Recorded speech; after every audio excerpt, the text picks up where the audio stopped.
stationing of the military troops in my country. I really hate it. I don't want it. We don't need it.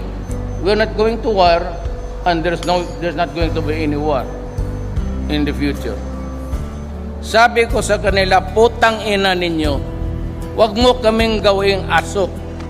That the Philippines shall follow an independent foreign policy and putting at most of the time the best interest of the nation. Sabi ko, ito mga Amerikano, buang talaga. Yung style, hindi na maglakad dito, kala mo sino.